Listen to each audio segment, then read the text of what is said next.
Kolatkar has a rippled imagination. He cast a pebble into the lake of poetry, then sat in a restaurant with a cup of tea and watched the ripples expand. Reading Jejuri gives a feeling akin to watching an animated movie. The poet holds images, preserved in words, under warm water. They unfurl one after the other to take commonplace and yet utterly surprising shapes. For example, in the very first poem, The Bus, the poem opens with images that are usual enough. A bus journey brings the elbow in contact with slapping tarpaulin from the wind. What takes the reader by surprise is the attempt to glean a description of the countryside, and instead being confronted by a strange self-image. In that moment, the reader's eyes are scooped out and replaced by Kolatkar's eyes. You may not wear spectacles or be an old man, but in that moment you have no choice but to be startled by the image of your own old man's divided face on the dark glass of the bus. Kolatkar's attention to the mundane and the specific is almost like a hunter's gaze. A predator that watches the prey endlessly, eyes that follow every twitch and turn, alert to every move it makes. In The Priest, the poet-narrator makes sure that the reader is acutely aware of the priest's postures and thoughts about the most unremarkable of things. Is the bus a little late? The priest wonders. Will there be a Puran Poli in his plate?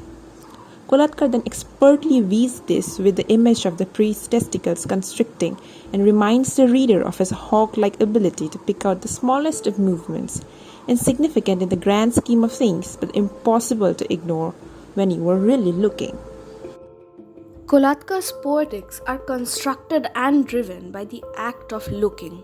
Look, the poet repeats this refrain throughout his body of works.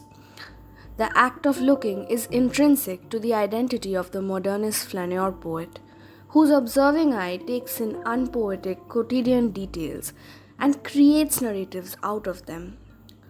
Is there perhaps something of Eliot's epic voice from Wasteland in Jejuri? Certainly, for the poet also identifies with medieval folk singers and narrators. He is acutely aware of his role not as a mere recorder but also an active creator of cultural visual memory. His investment in the quotidian, the absurd, the insignificant, and the here and now shines forth in this collection. His observations explore the minute details of everyday life with infinite patience and reverence. Even as the collection starts with a pilgrimage to the temple town of Jejuri, it is clear from the very first poem that the pilgrimage is going to be anything but conventional, that the characters you encounter might seem typical, but as the reader moves across the canvas, they are confronted with a picture that gets stranger and more remarkable by the moment. The surprise comes from the use of juxtapositional metaphors and displacements. While the vocabulary of offering on the altar directly evokes the sacred setting of a place of worship, it is displaced to describe the profane heels and haunches of the priest on the culvert wall. While the images themselves are found everywhere and every day, we never really find it difficult to visualize these images. It is the employment of odd metaphors, the juxtaposition of utterly disparate images that is very startling. For example, the sort of sunbeam that comes to rest on the bus driver's cheek, or the long road winding like a dead man's fortune line. In this, Kolatkar has an almost Dadaist approach to poetry. Dadaism was an avant-garde art movement that was based on deliberate irrationality. Ready-made materials, easy to find, were made strange through combination, upsetting the conventions of art. Kolatkar's assemblage of discordant images seemed to stem from that same point of reference. He was a notorious hoarder of every inconsequential ready-mades, and they come alive in his poetry. In the heart of Roon, Maruti's temple is a ready-made place of worship, except it does not exude sacred charms. Rather, it is paired with stray dogs and insects that deal with excrement. His approach comes with a certain kind of respect to the idiosyncrasies of the lived life, made up of ready-mades. So what if the broken temple now houses a dung beetle and a mongrel bitch and her puppies instead of a holy stone structure? It doesn't lessen the sanctity of the place. On the contrary, Kolatkar seems to suggest that it is better for doing so. Besides, Jejuri's spirit is found not in any of the shrines, but is housed within the mangy body of the station dog. And a bus might be taking our narrator on a spiritual journey, but it is the flapping tarpaulin, the sunbeam on the driver's right temple, that's at the heart of the matter. It is the unwavering attention to the specific, the unremarkable, the marginal that leads you eventually to revelation. Dadaists took the raw material of their culture and their time, information and images, and intended to illustrate and elucidate. Kolatkar too does much the same, but in the process, his montage drags the peripheral to the center of the things. It is on the singularities of the non-monumental events that he latches onto and doesn't let go until the extraordinariness of the ordinary is exposed. Jejuri feels like taking a walk through an expansive canvas or a textscape of overlapping images. It is a real unreal world constructed through acute observation and imagination. For example, where the bus comes around and stops in front of the priest, it is almost a Ghibli-esque image, like the purring cat bus with the cat crane from My Neighbor Totoro. The barrage of images one is confronted with while reading Kolatkar, one finds little imperative to analyze them. In the theatre of images that they place the reader in, the dominant mode of perception would be to watch the stream of images placed before the eyes. However, it's not as if the vision of the poet is an unbreakable armor. It falters and misrecognizes. The self-conscious visual misrecognition is a part of modernist expression. And this Kolatkar exercises simultaneously in isolation as the lone poet-wanderer eye and in a lengthy modernist tradition which is studied by well-known modernists.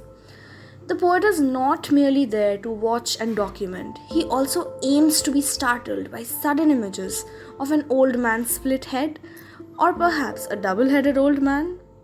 Kolatkar's vision is sure in its unsureness. In an old woman, this unsureness literally leads to the dissolving of the known universe. It begins commonly enough, a beggar woman insisting on acting as the tour guide for 50 paise. The narrator is in the beginning dismissive, until he gazes up and sees eyes like bullet holes. The narrator and the reader are shocked out of complacency. It is an image that is as horrifying as it is riveting. As if it is not enough to find death in place of her eyes, Kolatkar gives us an even more dramatic image. Slowly, spreading from her eyes, cracks appear in the outside world and boundaries are erased, leaving the reader and the narrator in bewilderment and awe. At the end, the old woman looms large, shatterproof, and what was once beyond refutation, beyond doubt, the durable outside, finds itself disintegrating. In effect, the old woman becomes the world, and the narrator is reduced to small change in her hand. The pilgrim narrator's true revelation, then, occurs not before in the temple sanctum, no, but during this chance encounter with an old woman, a woman that we and the narrator until a few moments ago were sure of being nothing more than a beggar. As the cracks begin to appear in the poem, our image of the given order of things also starts to shatter. Several of his poems seem to draw directly from avant-garde artworks and schools. For example, The Doorstep is directly reminiscent of the 1929 René Magritte painting, The Treachery of Images. A lot of you must be familiar with this painting. He paints a pipe and captions it, "This is not a pipe." Much like the painted pipe, the doorstep is not a doorstep. While the pipe is a painting or painted word, the doorstep is written word or image text. At the same time, it indicates the misrecognition of a doorstep seen among the ruins of Jejuri. Yes, that is what it is. The yes is insisted upon, and this exacerbates its shaky reality. I mean, who even decided that the doorstep must be called a doorstep? What if one just chooses to call it a pillar on its side instead? The very process of signification that amounts to the image we see undergoing codification by linguistic cultural ecosystems is itself questioned repeatedly. And this can be done with ease precisely because the image itself is accessible only through the poet's words. And the terrifying arbitrariness, which is also quite thrilling and funny, the terrifying arbitrariness of everyday language and naming is stark and naked in Kolatkar's poems. In another poem, The Door, perhaps the same door, which is a doorstep that is a pillar, the poet once again takes a stab at the domesticated and often overlooked reality and offers us a surrealistic photograph. It is perhaps a dangling prophet, a flayed man of muscles, and a leaning local drunk, all transformed by and into an unhinged door. The door could have walked out any time, says the poet, if it weren't for that pair of shorts left to dry upon its shoulders. In the space of the poem, it does not seem at all improbable that a door could be many things at once, that it could leave the frame and step out. After all, both the denotations and married connotations are arbitrary and open for interpretations. This susceptibility to multiplicities also shows the suspicion of the single plane of existence, desire to create realities of the poet-watcher's catalogue of miscellany of symbols that could transform at any given moment and shock us out of a definitive reality. In Jejuri, everything and everyone offers a counter-reality, where the priest insists upon the eight-handedness of the goddess and the narrator sees 18. Somewhere else, gods are spat out like grape seeds, while a butterfly takes the mighty hills under its arms. All is possible. It is in this allowance and indulgence of the multitudinous that serves to unsettle agreed upon realities.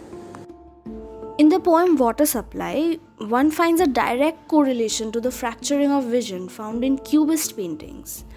So there's a certain manner in which the totality of the image is broken up into fragments and then they are reassembled through rapid movement of the eyes over the body of the image to bring one to a very startling conclusion. The topography of this particular poem is somewhat similar to the topography of the structure of the collection itself. The poet insists that you look in a particular direction to see what that corner of Jejuri has to offer. And at the end of the day, you come to utterly unimaginable conclusions. The vision of the readers is taken through the jumble of the water pipe, through staccato movements, look left, look right, it shoots up, it goes round the plinth, and it's brought to an end upon an absence, a dry millstone. This absence permeates the startling visions. What is found at the end of the eye's journey is not physical or spiritual grandness. What the eye stumbles upon is silence and space. The cock and hen dance is a dance of lacuna. The empty white space on the page is arranged and rearranged unexpectedly. Kolatkar's art itself is primarily line work. So these lines do not fill up and overwhelm the page. They merely compartmentalize, rearrange, and give unexpected shapes to the white space that is already present on the page. They introduce play and movement into an earlier empty field. The ups and downs of the cock and hen dance poem overwhelm the eye precisely because of its unique play with gaps. Kolatkar creates illustration using words. And if you think about it, words are basically lines curved arbitrarily to create agreed upon codes that convey some kind of meaning. And these words are meant to provide grounding to the vision, but these words themselves want to dance. And instead, the eye finds grounding in the empty spaces that separate or unite these dancing words. Both in the poet's physical journey and the reader-viewer's journey through the topography of the book, the poem provides the absolute visual climax that is literally breathtaking. This section epitomizes the method of vision that the collection demands. It is meant to take your breath away with its theatre of images, while the reader-viewer stands sharp and central as a needle. This climactic scene too, the cock and hen dance, it's not found at any particular central site, but it is found between Jejuri and the railway station, which is a blank stretch of fields. It is an empty space in the map of the location.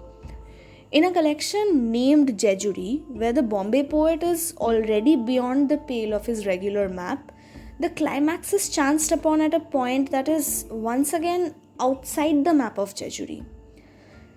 The sight stops the poet viewer in his tracks, a staccato movement that expresses the sheer momentousness of this event.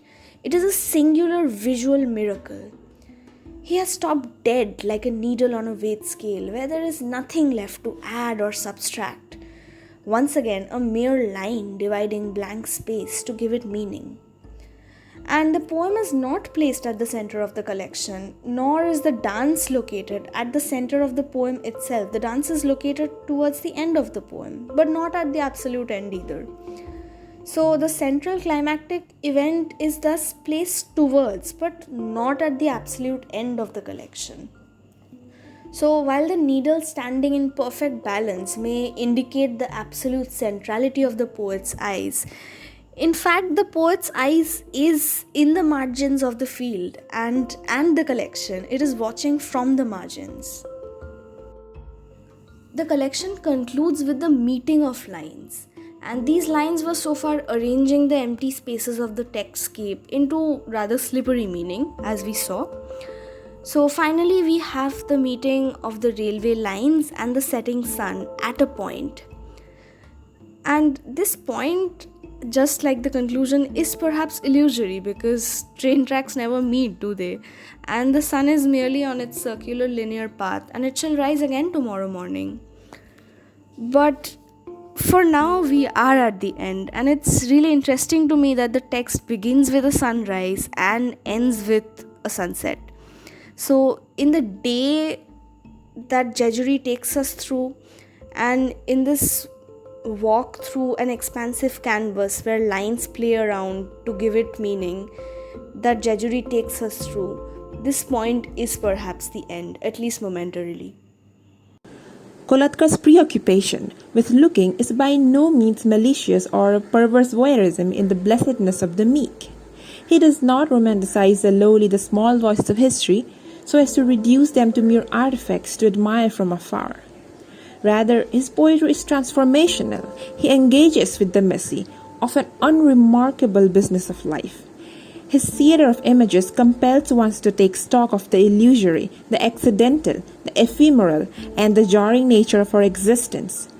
And so sometimes we must take a step back, perhaps stop in a blank stretch of fields, in the in-between space, and simply look.